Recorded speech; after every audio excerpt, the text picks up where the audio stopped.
हासिल कर रहे हैं, पढ़ रहे हैं, उनका इल्म नाफे बना दो। अल्लाह जो नौजवान बेकसूर जेल की सलाखों में हैं, मौला उनकी रिहाई के लिए असबाब पैदा फरमा दो। गैब से उनके रिश्तों के लिए असबाब पैदा फरमा दो। निगार आलम सबको रोजी और कारोबार अता फरमा, सबको हलाल कारोबार अता फरमा।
ड्रगिस्ट असोसिएशन आणि त्यांच्याच डिपार्टमेंटमधून ही मागणी होते, त्यांनी भ्रष्टाचार केल्याचा आरोप होत आहे. ते प्रश्न असा आहे त्याच्यामध्ये की जर तुम्ही 13 कोटी जर खर्च केले असतील तर मग पेंडॉल का बांधला गेला नाही याची असणारी चौकशी निश्चितपणे झाली पाहिजे. आपण लगातार देख रहे हैं राजनीति में उलटफेर आणखीन पुढे ढकलला गेला असं वाटतं. जे मुंबईच्या कॉर्पोरेशन किंवा महाराष्ट्राच्या कॉर्पोरेशनच्या निवडणुका झाल्या असत्या किंवा जिल्हा परिषदेच्या निवडणुका झाल्या असत्या तर माझ्या अंदाजानं देशाच्या राजकारणाची दिशा ही ठरली असती असं मी त्या ठिकाणी मानत होतो. परंतु महाराष्ट्राच्या इलेक्शन्स ह्या असणाऱ्या सरकारने पुढे ढकलल्या याचं एकच कारण आहे की ते पुन्हा जिंकू शकत नाही हे आता अधोरेखित झालेलं आहे. इमिजिएट इलेक्शन जे आहेत त्या कर्नाटकाच्या आहेत आणि म्हणून कर्नाटका म्हणजे दिल्लीचा रास्ता मी असं म्हणतो की वाया कर्नाटक आहे अशी असणारी परिस्थिती आहे. जर सगळे विरोधी पक्ष BJPला थांबवू शकले तर मग 2024चा लोकसभेचा जो खेळ आहे तो वेगळा आहे असं मी त्या ठिकाणी मानतो आहे. आणि म्हणून आम्ही असारा 15 जागा कर्नाटकमध्ये लढतो आहोत. कर्नाटकची रिपब्लिकन पार्टी ऑफ इंडिया जे कर्नाटक आहे ते 15 जागेंवरती लढतात आहेत. त्यांनी मला असं विनंती केली आहे की मी त्यांच्या प्रचाराला यावं, मी त्यांच्या प्रचाराला जाणार आहे. परंतु त्याच्याचबरोबर काँग्रेस आणि कुमारस्वामी JDS या दोघांमधला टकराव होणार नाही हेही आम्ही असं त्या ठिकाणी पाहणार आहोत. आणि दोघांच्या टकरावमध्ये तिसऱ्याचा फायदा होऊ नये हेही त्या ठिकाणी आम्ही असं पाहणार आहोत. आणि म्हणून एकंदरीत मला असणारं परिस्थिती दिसते की BJP रिटर्न होणं हे जरा कठीण दिसते अशी परिस्थिती आहे कर्नाटकमध्ये. पंतप्रधान पदाचा चेहरा नाही असं म्हटलं जात आहे की कोण आहे विरोधकांकडे पंतप्रधानाचा चेहरा दाखवा. ते ज्यांची नावं घेतल्या जातात मग नितीश कुमार असेल, राहुल गांधी असेल, ममता बॅनर्जी असेल, नवीन पटनायक असेल, स्टॅलिन असेल, ही सगळीजणं प्राईम मिनिस्टर कॅन्डिडेट आहे असं मी त्या ठिकाणी मानतो आहे. यांच्यामध्ये काबिलियत आहे प्राईम मिनिस्टर होण्याची, नाही अशी नाही. देश व्यवस्थित चालू शकतात का? चालू शकतात. पण प्रश्न यांच्या फेसचा नाही. प्रश्न हा आहे त्याच्यामध्ये की निवडून गेलेले खासदार हे कोणावरती अधिक विश्वास ठेवतील तो पंतप्रधान होईल अशी असणारी परिस्थिती आहे. त्याच्यामुळे हा जो नरेंद्र मोदीचा जो फेस आहे त्या नरेंद्र मोदीच्या फेसने आपण असं बघितलं की पुलवामा झालं आणि एकही कॅबिनेट मंत्री आज अमित शहाला हे विचारायला तयार नाही की तुम्ही हेलिकॉप्टर का दिलं नाही, म्हणजे किंवा एअरक्राफ्ट का दिलं नाही. पुलवामा झालं त्यावेळेस मी एकटाच होतो की असणारा शंका व्यक्त केली होती की हा घातपात आहे आणि याची पूर्णपणे चौकशी केली पाहिजे. प्रश्न असा आहे त्याच्यामध्ये की आपण हे जे वन मॅन शो आपण जे करायला बघतोय त्या वन मॅन शोमध्ये अमेरिकेसारख्या खालच्या स्तरावरती जी इंडिपेंडन्सी आहे ती इंडिपेंडन्सी आपल्याला असणाऱ्या भारतामध्ये दिसत नाही. तिथे अजूनही गुलामीचे असणारे अवशेष आपल्याला शिल्लक आहेत अशी परिस्थिती आहे. आणि म्हणून जी सिस्टम आपल्याकडे असणारा पार्लमेंटरी सिस्टम आलेली आहे, तीच पार्लमेंटरी सिस्टम जी आहे ती माणसाला गुलामीतून बाहेर काढते आणि व्यक्तिगत त्या ठिकाणी श्रद्धा वाहण्याची संधी देत नाही अशी असणारी परिस्थिती आहे. सर, शेवटचा प्रश्न विचारतो. अजितदादा पवार भारतीय जनता पार्टीच्या वाटेवर आहेत.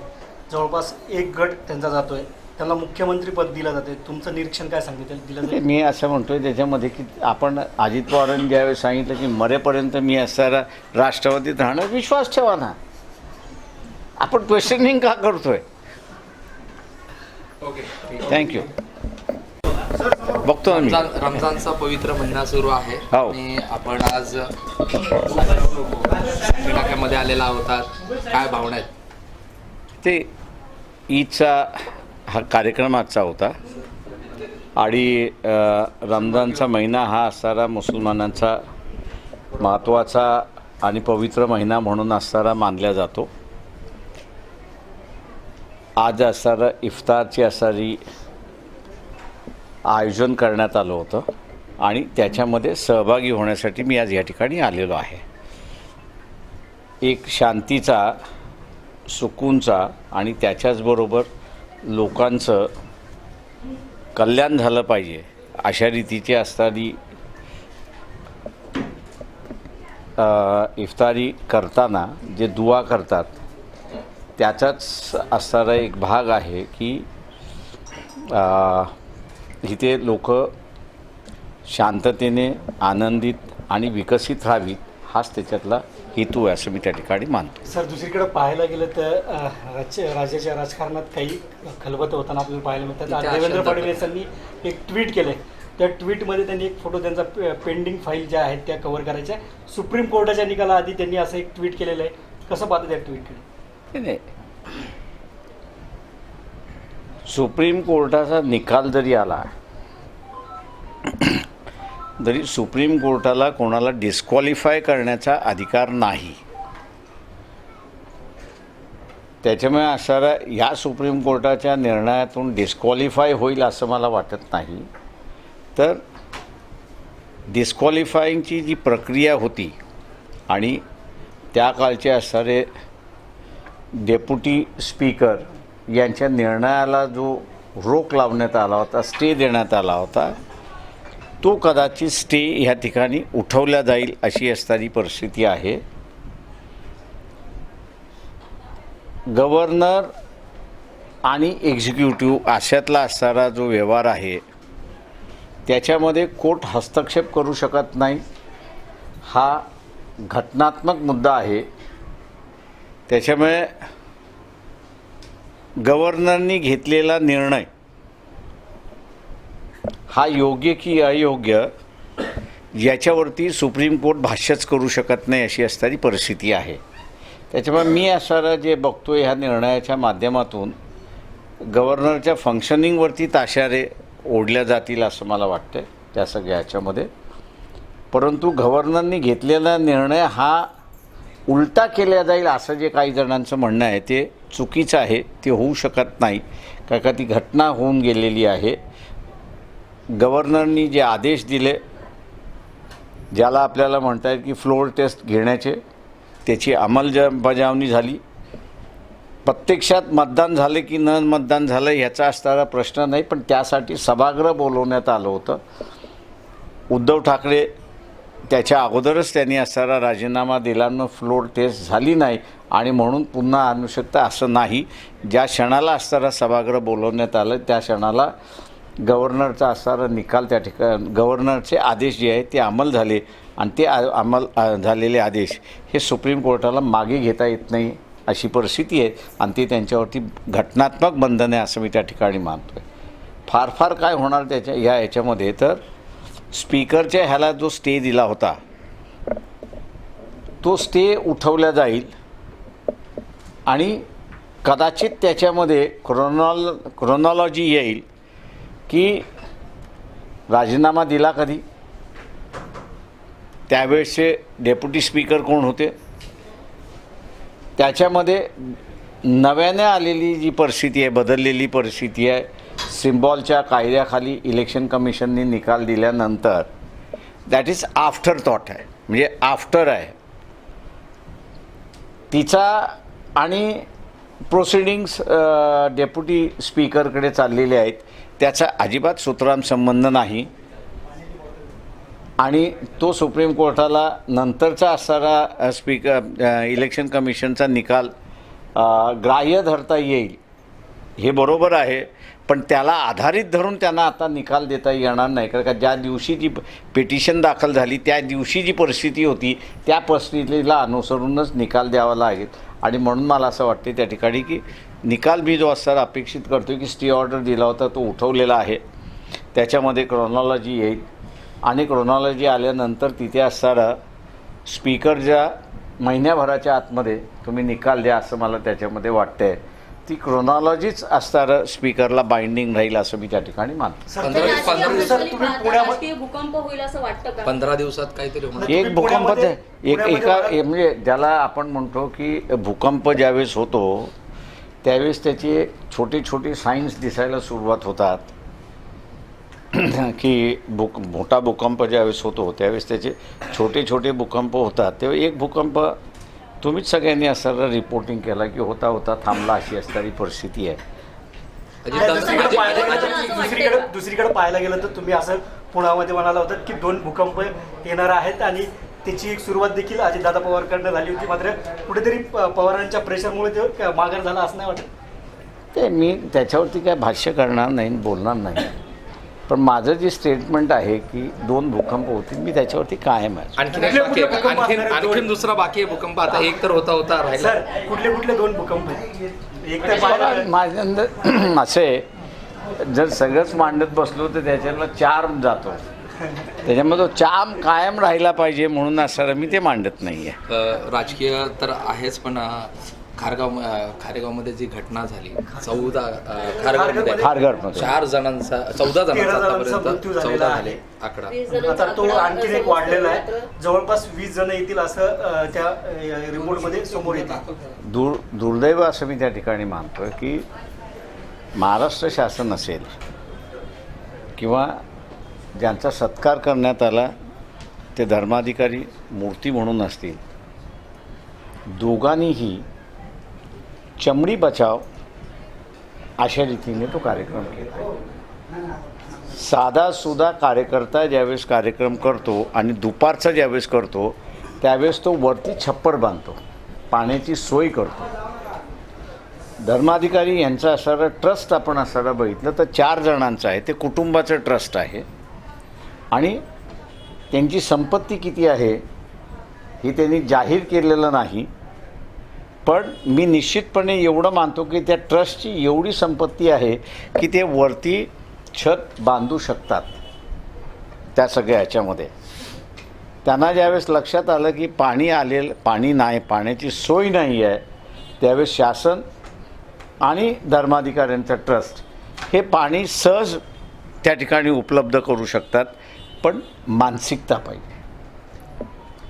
आकड्यांची लपाछपी होते असं वाटतं. ते माझं म्हणणं असं आहे की वंचित बहुजन आघाडीने देखील मागणी केली होती मनुष्यवधाचा गुन्हा दाखल. प्रश्न असा आहे की त्याच्यामध्ये तुम्ही जर अशा उन्हामध्ये जर करणार असाल, आणि दुर्दैवाने अजून ती बातमी कन्फर्म होत नाही आहे की अमित शहा यांनी दुपारीच घ्या असा आग्रह धरला होता का. मुनगंटीवार म्हणतात की तो आप्पासाहेबांनी दिलेली वेळ होती. ते कोणी असेल, माझं म्हणणं असं की ज्यांनी कोणी दिली असेल आणि ज्यांनी सोय केली नसेल त्या सगळ्या याच्यामध्ये मी असारा फक्त भक्तांना एवढंच म्हणणार आहे, धर्माधिकाऱ्यांच्या भक्तांना एवढंच म्हणणार आहे की तुम्ही असारा आता विचार करा की ज्या ट्रस्टला आणि ज्या व्यक्तीला तुम्ही लाखो रुपयाचं डोनेशन गेली एवढी वर्ष दिलेली आहे आणि त्यांच्याच सत्कार होत असताना ते जर तुमच्या डोक्यावरती छप्पर देणार नसतील तर काय परिस्थिती आहे आपण असा विचार केला अधिक बरा आहे असं मी त्या ठिकाणी मानतो. 13 कोटीच्या पेक्षा जास्त खर्च केला त्या इव्हेंटवर. एक मिनिट, त्याची इन्क्वायरी झाली पाहिजे की 13 कोटी गेले कुठे.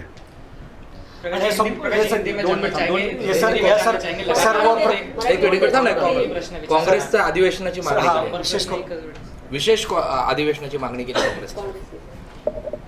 काँग्रेसने त्या अधिवेशनातून काय साध्य करणार आहेत हे पहिल्यांदा काँग्रेसने सांगावं. सर दुसरीकडे पाहायला गेलं तर अजितदादा पवार भारतीय जनता पार्टीसोबत जाणार आहेत अशा देखील चर्चा रंगू लागलेल्या आहेत. शरद पवारांच्या सांगण्यावरून झालं असेल असं तुम्हाला वाटतंय काय? ते मी म्हटलं ना, थांबा ना अजून जरा. विचारू हिंदी में संजय राठ देखते हैं अजित देखिए- पवार, जो खबरें चल रही थी कि अजित पवार बीजेपी में जाएंगे, एक समीकरण बनेगा, उसे कैसे देखते हैं?